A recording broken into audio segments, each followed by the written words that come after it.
샬롬 할렐루야. 마태복음 15장 21에서 28절입니다.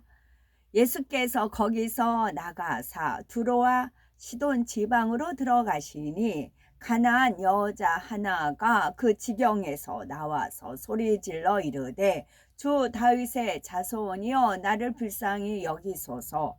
내 딸이 흉악하게 귀신 들렸나이다 하되 예수는 한 말씀도 대답하지 아니하시니 제자들이 와서 청하여 말하되 그 여자가 우리 뒤에서 소리를 지르오니 그를 보내소서.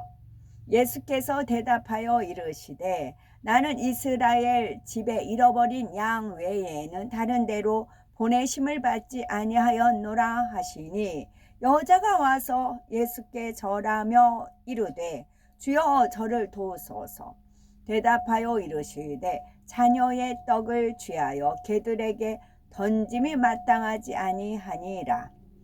여자가 이르되 주여 올소이다마는 개들도 제 주인의 상에서 떨어지는 부스러기를 먹나이다 하니 이에 예수께서 대답하여 이르시되 여자여 네 믿음이 크도다. 네 소원대로 되리라 하시니 그때로부터 그의 딸이 나으니라. 아멘. 요한일서 3장 21에서 22절입니다. 사랑하는 자들아, 만일 우리 마음이 우리를 책망할 것이 없으면 하나님 앞에서 담대함을 얻고 무엇이든지 구하는 바를 그에게서 받나니 이는 우리가 그의 계명을 지키고 그 앞에서 기뻐하시는 것을 행함이라. 아멘. 마가복음 11장 24절입니다. 그러므로 내가 너희에게 말하노니 무엇이든지 기도하고 구하는 것은 받은 줄로 믿으라. 그리하면 너희에게 그대로 되리라. 아멘. 제목은 기도해도 응답받지 못하는 이유입니다. 아무리 악한 부모라 할지라도 아이들이 떡을 달라고 하면 돌을 주거나 생선을 달라고 하는데 뱀을 주지는 않죠. 어떻게든 가장 좋은 것을 먹이고 입히시고자 하는 것이 부모의 마음이겠죠. 하물며 사랑의 하나님께서는 얼마나 좋은 것으로 자녀들에게 주고자 하시겠습니까? 마태복음 15장에 나오는 가나안 여인을 통해서 응답받는 비결을 배워보겠습니다.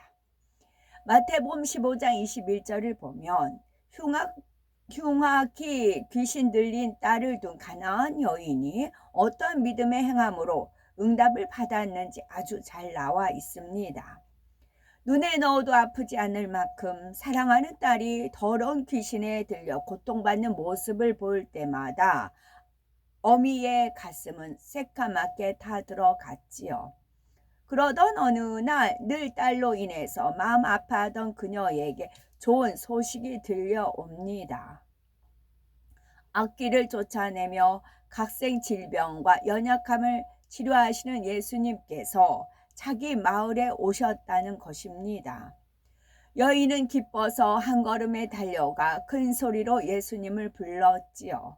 주 다윗의 자손이여 나를 불쌍히 여기소서. 내 딸이 흉악히 귀신 들렸나이다 하며 딸에게서 귀신을 쫓아내 달라고 간청하였습니다. 그런데 이상하게 예수님께서는 아무 말씀도 하시지 않습니다.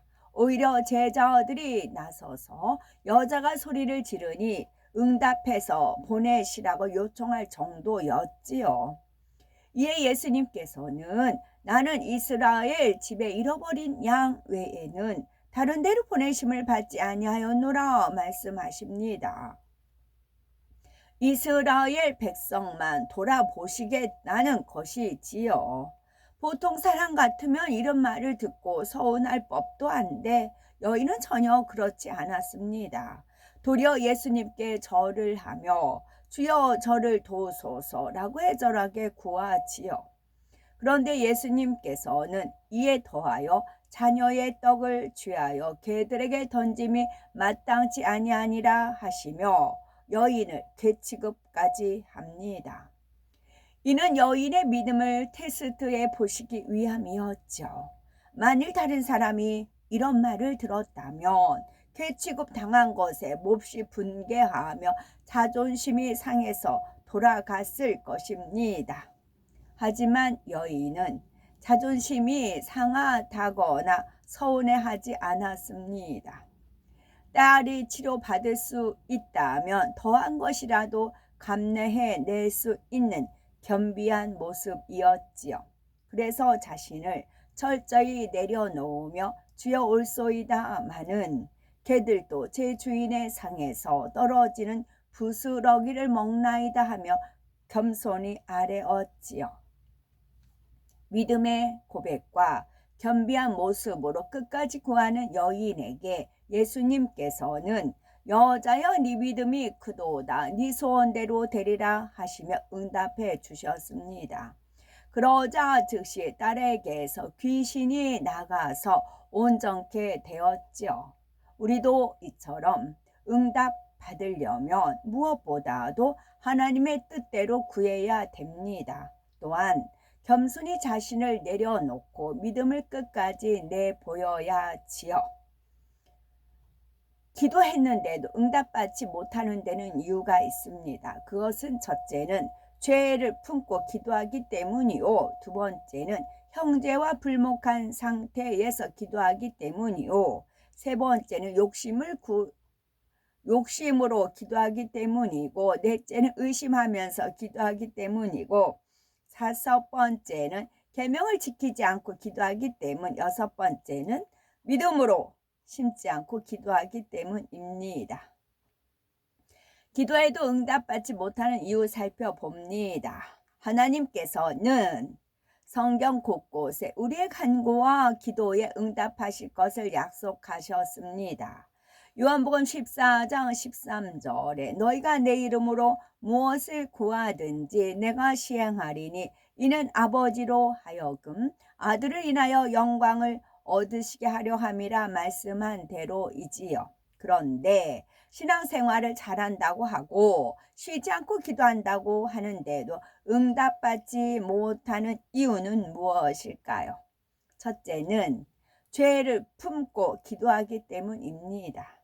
시편 66편 18절에 내가 내 마음에 죄악을 품으면 주께서 듣지 아니하시리라 하였고, 이사야 59장 1, 2절에는 여호와의 손이 짧아 구원치 못하심도 아니요 귀가 둔하여 듣지 못하심도 아니라 오직 너희 죄악이 너희와 너희 하나님 사이를 내었고 너희 죄가 그 얼굴을 가리워서 너희를 듣지 않으시게 함이니 하였습니다.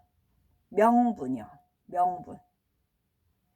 나 보기에 그럴듯한 명분이 아니고 하나님 보시기에 합한 명분이어야 됩니다. 이처럼 우리 마음에 죄악이 있으면 원수마귀 사단이 기도를 방해하므로 응답받을 수 없습니다. 자신의 죄를 철저히 회개하고 구할 때라야 응답받을 수 있는 것이지요. 두 번째는 형제와 불목한 상태에서 기도하기 때문입니다. 마태복음 18장 35절을 보면 너희가 각각 중심으로 형제를 용서하지 아니하면 내 천부께서도 너희에게 이와 같이 하시리라 했습니다. 나에게 잘못한 형제를 중심에서 용서하지 않으면 자신도 하나님께 용서받을 수 없다는 것입니다. 그러니 기도해도 하나님께 상달되지 않고 응답이 오지 않습니다. 부부나 부모 형제 간에 혹은 이웃 간에 다툼이나 불화가 있다면 먼저 화해하고 기도해야 되겠죠. 세 번째는 욕심으로 기도하기 때문입니다. 하나님께서는 그런즉 너희가 먹든지 마시든지 무엇을 하든지 다 하나님의 영광을 위하여 하라라고 하셨습니다. 하나님의 영광이 아닌 자신의 욕심이나 정욕을 채우기 위한 기도에는 응답하시지 않습니다. 비유컨대 착하고 공부도 잘하는 자녀가 필요한 것을 말하면 부모는 기쁘게 들어줍니다. 그런데 평소에 행실이 바르지 못하고 믿음을 주지 못하는 자녀가 용돈을 달라고 하면 혹여 나쁜 곳에 쓸까 염려하여 주지 않는 것과 같지요. 네 번째는 의심하면서 기도하기 때문입니다. 야고보서 1장 6, 7절에 오직 믿음으로 구하고 조금도 의심치 않아야 응답받을 수 있다 했습니다. 하나님께서는 믿음으로 기도하는 것을 기뻐하시지요. 마가복음 11장 24절에 무엇이든지 기도하고 구하는 것은 받은 줄로 믿으라. 그리하면 너희에게 그대로 되리라 했으니 의심하지 말고 오직 믿음으로 구해야 합니다. 그럴 때라야 하나님께서 응답해 주시지요. 다섯 번째는 계명을 지키지 않고 기도하기 때문입니다. 요한복음 14장 21절에 나의 계명을 가지고 지키는 자라야 나를 사랑하는 자니 나를 사랑하는 자는 내 아버지께 사랑을 받을 것이요 나도 그를 사랑하여 그에게 나를 나타내리라 했습니다. 계명을 지키는 것이 하나님을 사랑하는 것이요 그런 사람이 하나님과 주님의 사랑을 받을 수 있다는 것입니다. 우리가 계명을 지키고 하나님의 기뻐하시는 것을 행하면 담대함을 얻고 무엇이든지 구하는 것을 받습니다.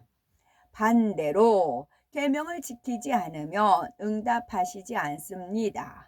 만일 이런 사람에게 응답하시면 하나님의 공의에 합당치 않을 뿐 아니라 계명을 지키려고 노력하지 않을 것이기 때문이지요.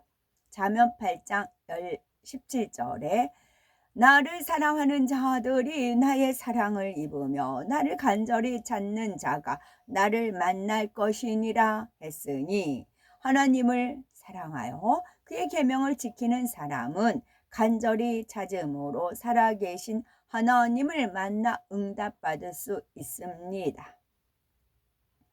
마지막으로 끝으로 여섯 번째, 믿음으로 심지 않고 기도하기 때문이지요.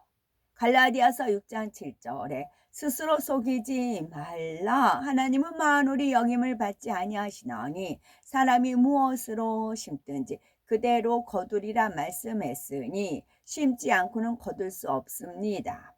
기도로 심으면 영혼이 잘되고 물질로 심으면 물질의 축복을 받지요. 봉사로 심으면 건강해지는 등 무엇이나 심은 대로 거두기 때문에 응답 받으려면 믿음으로 열심히 심어야 합니다. 하나님을 사랑하는 사람은 응답받을 문제나 감사의 조건이 없을 때에도 부지런히 심습니다. 구원해 주신 은혜만으로도 더할 나위 없이 감사하기 때문이지요. 더구나 응답받아야 할 것이 있다면 더 정성스럽게 심을 것입니다. 이런 사람은 항상 넘치도록 축복받으며 살아갑니다. 혹여 하나님 앞에 심지 않고 응답받기를 바랐다 하면 이를 회개하고 기쁨으로 감사로 심으시기 바랍니다. 지금 나는 어떤 기도를 하고 계시는지요? 응답받는 기도를 하고 있는지 응답받지 못하는 기도를 하지는 않는지 내 자신을 잘 점검하여 하나님께서 기뻐하시는 기도로만 응답을 끌어내시는 우리가 되셔야 되겠습니다. 저의 삶은 어차피 오픈이 되어 있어요. 천국에서도 마찬가지입니다. 핑크성에 천국에 이제 저와 헤브라님 삶 그런 거라든가 이런 것이 박물관 같이 딱 이제 전시가 되어 있어요. 저의 삶은 굳이 내가 말 안 하고 웅크리고 뭐 그럴 이유도 없고 또 말을 해서 시험 들 사람 시험 들어서 실족할 사람은 실족하는 것이고 은혜 받을 사람은 은혜 받는 것이고 다 자기 몫이에요. 이거 읽는 중에 어떤 장면을 떠올려 주셨냐면 두 가지 장면을 떠올려 주셨어요. 그래서 아버지 말씀이 항상 옳고 참인 건 인정이 드리죠. 아버지의 심판은 참되고 의로우십니다. 토요일 날 이제 그 총장님께서 이제 애국가 그 전주에 이제 부탁을 이제 말씀하셨어요. 그래서 제가 어르신과 같이 하겠다고 했더니 그러라고 해서 제 의도는 어르신을 이제 세우고, 어르신도 그런데 한 번도 안 올라가 보셨기 때문에 그래서 어르신한테 이제 마이크를 전폭으로 주고 저는 이제 그냥 립싱크만 해야 되겠다 한 거였죠. 그런 마음을 품고 했습니다. 그리고 내려왔어요. 내려왔더니 그 이제 많은 분들이 막 잘했다고 응원해 주시고 너무 기뻐하시는 겁니다. 그래가지고 너무 그 장면이 지금 떠올려지고, 한 장면은 제가 조금만 이렇게 얼굴을 이렇게 하려면 막 싫어가지고 시기 질투해가지고 가시 막 그런 거 있잖아요. 그런 면이 있었어요. 거기와 거기를 비교를 하시는 겁니다. 그래서 심은 대로 거둔다. 누구한테 심었느냐? 누구한테 줄을 섰느냐? 상급 주는 자가 누구냐? 상 주시는 이가 누구냐고요? 아버지 하나님이 상 주신다고요. 성부 하나님, 성자 하나님, 성령 하나님 상들이 있어요. 성부 하나님께서 주시는 상, 성자 하나님이 주시는 상, 성령 하나님이 주시는 상이 있어요. 우리 졸업할 때 교육장상, 무슨 도지사상 뭐 이렇게 졸업할 때 그 있잖아요. 그와 같아요. 그래서 그 두 장면을 떠올려 주십니다. 그래서 제가 부인하지 않을 수 없는 그런 확실한 그런 일이 있어서 제가 웃었습니다. 귀신 살펴봅니다. 귀신이란 악한 영에 속한 영물입니다. 타락한 천사와는 달리 창세 이전에 만들어진 것이 아닙니다. 귀신은 원래 영혼육을 가진 사람이었지요. 구원받지 못하고 죽은 영혼 중에 일부가 특별한 조건에 따라 세상에 나와 귀신이 됩니다. 귀신은 악한 영의 세계에서 제일 말단으로 마귀의 졸개 노릇을 합니다. 아멘.